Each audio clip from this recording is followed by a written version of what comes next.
Machado de Assis, como bem sabemos, é um dos maiores escritores brasileiros.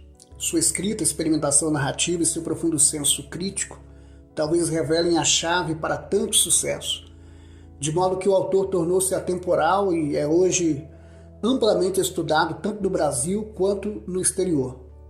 Tendo isso em vista, analisaremos hoje 3 grandes contos machadianos que o autor escreveu no final do século XIX.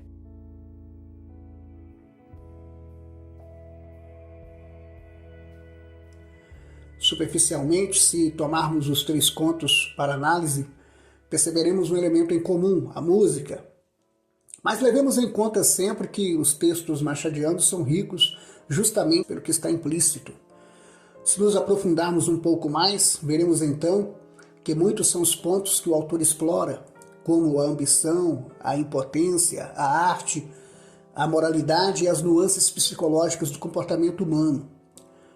Além disso, os debates acerca da música popular em confronto com a música erudita são riquíssimos e estão muito presentes nos contos. Todos esses temas são carregados das principais características do Machado que todos bem conhecemos, sua ironia crítica, seu caráter irreverente e, claro, seu humor trágico. Afinal, todos os contos terminam da forma mais trágica possível, seja na morte, como em Cantiga de Esponsais, ou em Um Homem Célebre, seja na loucura, tal qual Inácio, em O Machete. Machado não usa seu humor para aliviar conflitos, muito pelo contrário, ele os incendeia. Ele quer expor a profundidade das contradições sociais e psicológicas de seus personagens, que nada mais são que o reflexo da sociedade de sua época. Roberto Schweitzer, um dos nossos grandes críticos literários, diz o seguinte sobre o humor de Machado.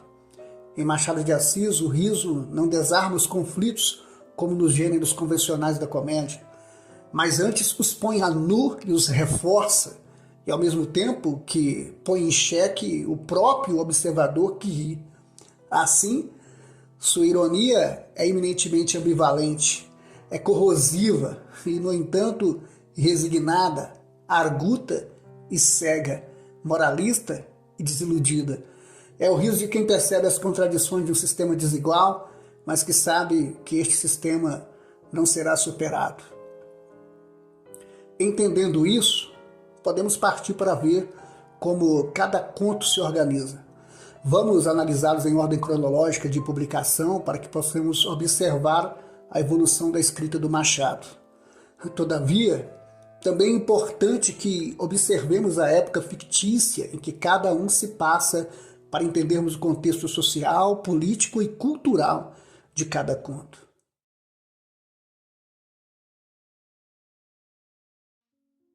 Comecemos por O Machete. O conto foi publicado pelo autor no periódico Jornal das Famílias em 1878, mesmo ano em que se publicou em livro seu quarto romance, Yaya Garcia. O narrador não explica ao longo do conto em que ano exatamente seus eventos se passaram, mas podemos inferir que se passa por volta da segunda metade do século XIX, quando o machete, hoje chamado cavaquinho, começou a se popularizar no Brasil como um instrumento característico da música popular. No conto, Inácio Ramos é um estudioso da música, exímio tocador de violoncelo e apreciador da música erudita. Seu contraparte, Barbosa, um colega que apareceu nos meados de sua vida, é tocador de machete, é reconhecido por seu jeito energizante, próprio da cultura brasileira da época. Esse embate não físico, mas simbólico entre a música erudita e a música popular é o tema principal da obra. Posteriormente, veremos que todo esse debate será muito enriquecido com o Homem Célebre, mas vamos nos manter aqui por enquanto. Como diria José Miguel Wisick, ensaísta, mas também compositor e músico brasileiro, o Machete foi a primeira intuição do poder esmagador da música de atrativo popular sobre os incipientes esforços da música séria no Brasil. Aqui o popular e o erudito parecem em confronto direto, em completa diferença de tom e de valor.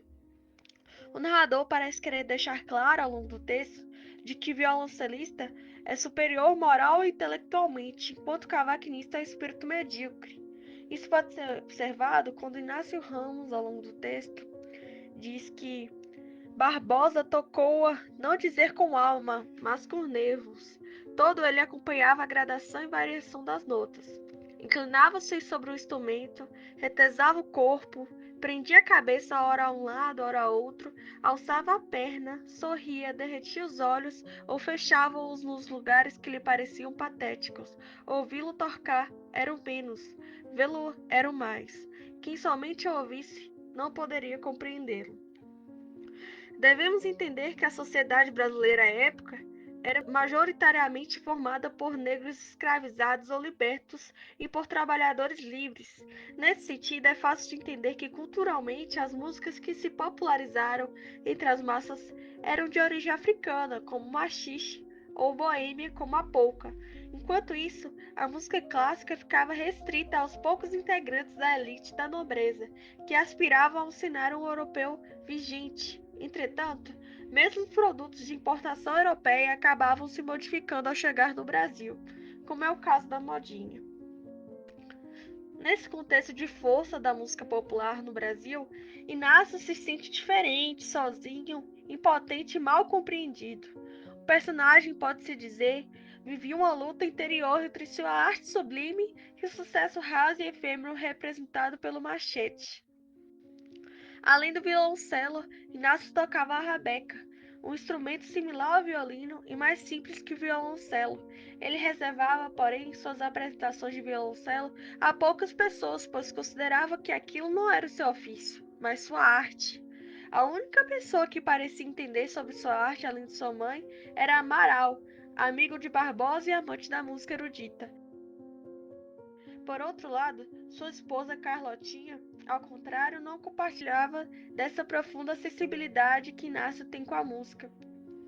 Ela é caracterizada no texto como uma mulher mundana, pragmática e de um espírito jovial que refletia a classe média e baixa do Brasil à época, enquanto Amaral e Inácio voltavam-se para esse lado europeu, de um público aparentemente ausente no Brasil. Barbosa e Carlotinha apreciavam algo que, no dito conto, não era Weber nem Mozart, era uma cantiga do tempo e da rua, obra da ocasião. Esse fenômeno parece ser algo sintomático no Brasil, diz Minsky, e Machado até mesmo parece usar desse conflito para enxergar sua própria realidade e seu lugar na sociedade de sua época. Sua posição acerca da música erudita parece refletir sobre sua posição em relação à literatura da época, talvez refletindo sobre o reduzido público no Brasil, ou sobre a tendência dos autores de escreverem para as massas ao invés de prezar por um refinamento estético e culto. Machado mesmo nunca escondeu seu grande apreço pela música culta, como Beethoven e Mozart. Todavia, vale ressaltar essa sua posição aparentemente contrária em relação à música popular reflete mais sua visão crítica observadora da sociedade do que uma versão direta, como veremos mais à frente. Culto é carregado de um caráter essencialmente melodramático. Aos poucos, Inácio cede a uma neurose intensa. Nessa neurose, o personagem vai percebendo como sua música não tem qualquer influência sobre as pessoas à sua volta, chegando ao ponto, inclusive, de perder sua própria esposa, que lhe deixa sozinha com seu filho.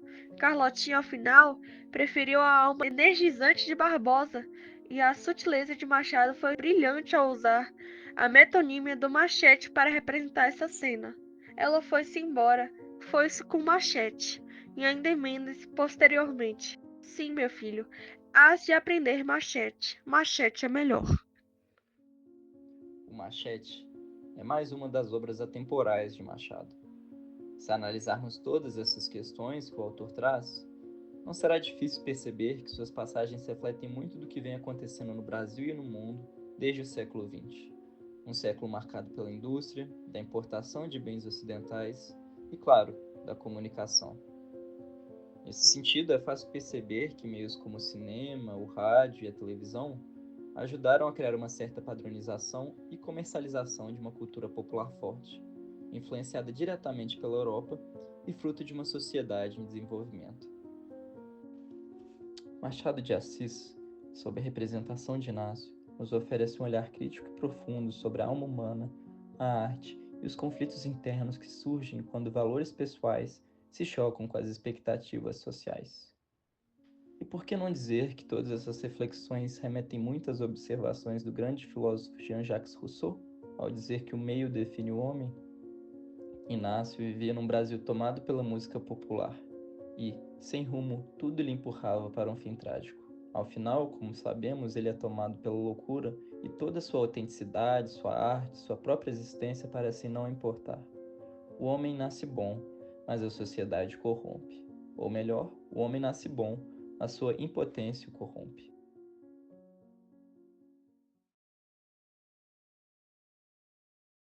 Visto sobre o Machete, podemos partir agora para o próximo conto. Publicado 5 anos depois, no periódico A Estação, e depois em livro na coletânea Histórias Sem Data, por volta de 1884, Cantiga de Esponsais é mais um dos contos de Machado que fala acerca da música. Dessa vez, o Machado não está mais focado no conflito entre música popular e música erudita, mas sim no ofício artístico da produção musical, ou melhor, a impotência criativa desse ofício. O conto se passa em 1813, época que o Brasil ainda era colônia de Portugal. Época, inclusive, que o autor não era sequer vivo. O cenário musical na data é de certa maneira incerto, mas acredita-se que a música erudita ainda era um pouco mais disseminada devido à influência europeia e direta no Brasil. As músicas sacras e até mesmo algumas músicas e danças de cunho popular, como a modinha, marcam esse período de transição entre o classicismo e o romantismo. Os personagens machadianos, como bem sabemos, são essencialmente trágicos e contraditórios. Como não lembrar de Quincas Borba, por exemplo, o filósofo sem razão? Mas aqui, mais do que nunca, essa tese se confirma. Mestre Romão é um famoso músico, notável por suas habilidades no cravo e admirador dos grandes nomes da música. Diferentemente de Inácio, a música popular nunca foi um empecilho em sua vida. Em realidade, o problema é outro. Romão Pires não é verdadeiramente compositor. Nunca conseguiu sequer escrever uma música sua e apresentá-la ao público. Ele se vê incapaz de externalizar seus sentimentos em notas musicais, de traduzir sua alma. Nada parece ser mais trágico a um compositor do que não alcançar seu objeto de arte, sua composição. Perdido e sem esperanças, Mestre Romão vê uma última saída para deixar ao menos uma música de legado.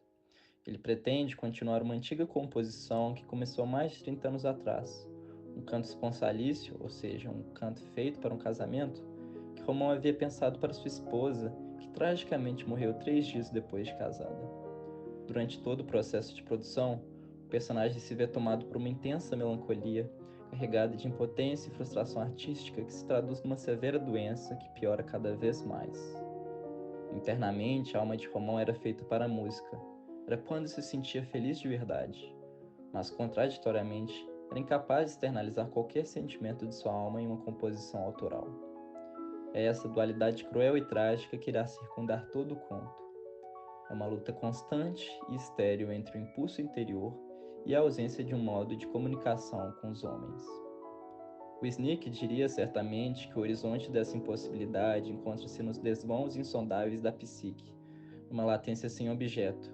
Em suma, uma prisão interior cujas paredes a inspiração, como um pássaro que acaba de ser preso, forceja por transpor, sem poder sair, sem achar uma porta, nada. Entretanto, o conto ao longo de sua narrativa examina não apenas os limites da arte e da vocação, mas também as dinâmicas de uma sociedade brasileira que está em constante transição e luta, seja no campo das relações pessoais ou das representações sociais. Ao analisá-lo à luz das ideias de Chivas, podemos entender como Machado de Assis utiliza a figura do músico Mestre Romão para refletir sobre as contradições de uma sociedade que busca, mas não consegue, se articular com seus ideais de modernização e de identidade cultural. A vocação de Romão, embora genuína, é estéril. Ele possui uma sensibilidade musical apurada, mas é incapaz de expressar isso de forma concreta. Esse impasse artístico parece estar ligado diretamente às limitações da própria sociedade brasileira, que, em sua tentativa de inserção no mundo moderno, ainda esbarra nas práticas coloniais e em uma estrutura social que engessa a mobilidade criativa.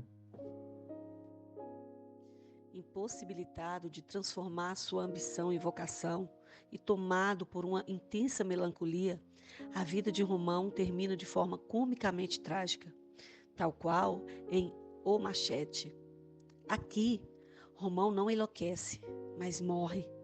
Morre pela doença da frustração artística.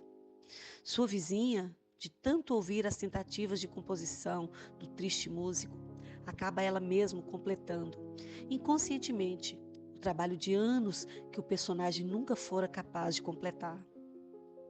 Machado, então, ri da cara de um grande conflito artístico e expõe ao sarcasmo a excessiva ambição nunca traduzida de Romão. Esse final irônico, no qual a jovem moça é capaz de fazer o que Romão não pôde, pode até mesmo simbolizar o renascimento da cultura e da arte, que está sempre associada a um novo olhar sobre o mundo e à superação das angústias do passado. O conto, portanto, sugere que o ciclo da arte e da criação é renovado, mas também que a sociedade precisa se abrir para as novas formas e os novos sujeitos que surgem. Algo que o Brasil de Machado de Assis, ainda marcado por sua rigidez e desigualdade social, não conseguia fazer plenamente.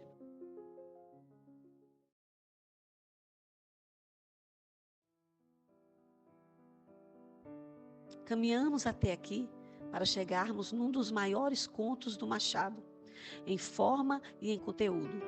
O conto O Homem Célebre, publicado no período Gazeta de Notícias em 1888, no ano da abolição da escravidão, se passa em 1875, quando acompanhamos a conturbada vida de Pestana, um renomado compositor, tomado pela angústia da fama e pela incapacidade de escrever uma música ao nível dos grandes, como Mozart, Bach ou Schumann.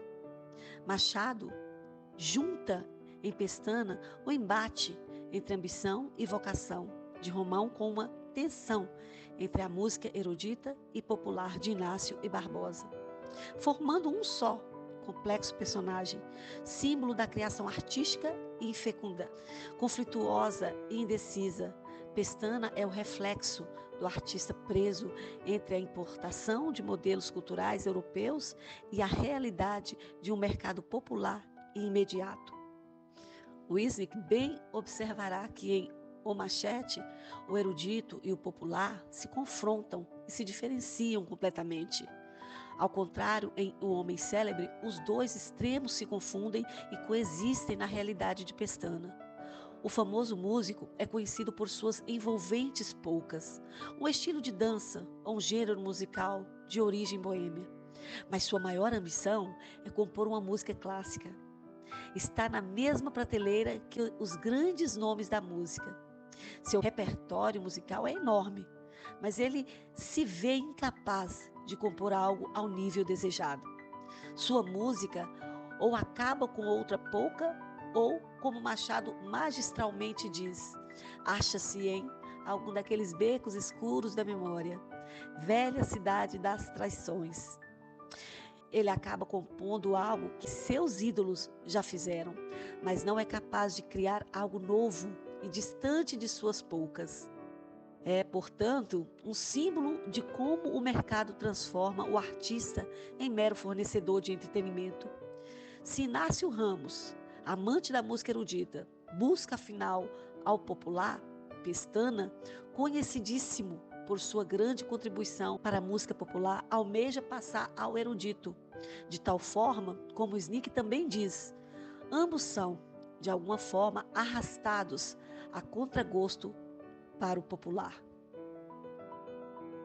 Mesmo em conflitos, a ambição de Pestana nunca o abandona. Diante da morte da esposa, Pestana, mesmo triste, não consegue escapar de seu objetivo. Ele jura a si mesmo que fará um requiem, uma música fúnebre em homenagem à sua falecida mulher. Cita esta ocasião porque aqui vemos a delicadeza crítica do Machado ao analisar o comportamento humano. Pestana, embebido no seu sonho, é tomado por uma mistura de sentimentos. Machado é perspicaz em observar que no luto da esposa, Pestana, mesmo que sinta algum remorso, é incapaz de abandonar sua ambição. Em realidade, o abandono dessa ambição vira a própria busca por ela. Vale observar também que não é a primeira vez que Machado trabalha isso. Nos lembremos, por exemplo, quando em Dom Casmurro Bentinho reflete sobre um pensamento desprezível que teve enquanto sua mãe estava doente. Mamãe defunta, acaba o seminário. Em seguida, o personagem se condena muito por esse pensamento, mas reconhece que é natural ao ser humano esse comportamento. Machado, de maneira semelhante a Dostoiévski, é um dos únicos capazes de explorar e representar tão abertamente essa conduta trágica em seus personagens. Mas voltando ao conto, analisemos um pouco mais o caso de Pestana. Diferentemente de Barbosa, Pestana é um criador autêntico e complexo, e sua música popular é altamente respeitada, como se aproximasse da música erudita. Percebemos então que o tom parece mudar. Se no conto O Machete o erudito era altamente excludente do popular, aqui Machado parece querer dizer que eles devem coexistir e formar algo puro e novo, de maneira semelhante ao que Inácio disse quando teve a ideia de juntar o violoncelo e o machete numa só apresentação. John Gladstone, crítico literário inglês das obras machadianas, pontua acerca dessa questão que o dilema entre esses mundos é resolvível, na medida em que Machado tenta demonstrar que a música é semelhante ao processo literário. Como se a escrita machadiana fosse um reflexo do cenário musical da época, o autor mistura o formal e o coloquial, a seriedade e o humor, a melancolia e a galhofa, e claro, devido à sua extraordinária vivência, o erudito e o popular. Nota-se aqui então o que Wisnik quis dizer ao falar que a evolução dos contos machadianos revela uma diferença crucial entre o primeiro e o segundo Machado. Outra observação interessante e válida de se falar é a questão dos títulos das canções produzidas à época e a forma como Machado explorou isso no conto Um Homem Célebre. Os títulos das músicas, durante o século XIX, eram reflexos diretos da sociedade e de seus costumes. Títulos prosaicos como Bravos da Eleição Direta, A Lei 28 de Setembro, em homenagem à Lei do Ventre Livre, Candongas Não Fazem Festa e muitos outros revelam como as canções eram nomeadas a títulos de ocasião, ou na busca de retratar um pouco do cenário da população. Tendo em vista isso, Machado termina o conto de maneira genial. Quando atacado por uma inesperada doença essa que talvez não seja tão diferente da de Romão, o editor vem à sua casa e lhe pede que faça uma polca sobre os últimos acontecimentos, a subida ao poder dos conservadores. Lembremos aqui que nesse período o Brasil sofreu um processo parecido com o pendularismo político, em que Dom Pedro II nomeava alternadamente membros do Partido Liberal e do Conservador para assumirem cargos em seu gabinete. Durante os anos de 1878 até 1885, entretanto, o gabinete era composto majoritariamente por liberais, até que o Partido Conservador fez uma investida ao poder para tentar conter o avanço de questões abolicionistas e progressistas. Diante dessa notícia, então, Pestana conta a única e última piada que fez a vida toda, marcando o fim do conto e também sua morte. Olhe, diz Pestana, como é provável que eu morra por estes dias, faço-lhe logo 2 polcas, a outra servirá para quando subirem os liberais. Novamente, o fim é trágico e insolucionável. Pestana nunca pôde transformar sua ambição em sua nova vocação, e assim como Romão, não deixou o legado que queria no mundo dos vivos. Machado, como sempre, é intencionalmente insensível na sua sensibilidade diante de questões humanas mais profundas. Todos os contos são marcados por sua admirável ironia crítica, seu sarcasmo irreverente e sua capacidade de contar sobre sua época e sua sociedade de maneira tragicamente cômica, carregada por sua característica digressão narrativa. De maneira geral, os 3 grandes personagens, afinal, são fracassados e representam a sua época, sua sociedade e suas expectativas acerca do comportamento humano. Romão é incapaz de compor, e se Inácio e Pestana possuem tal dom, não se satisfazem, pois aquele almeja o popular, e este sonha pelo erudito.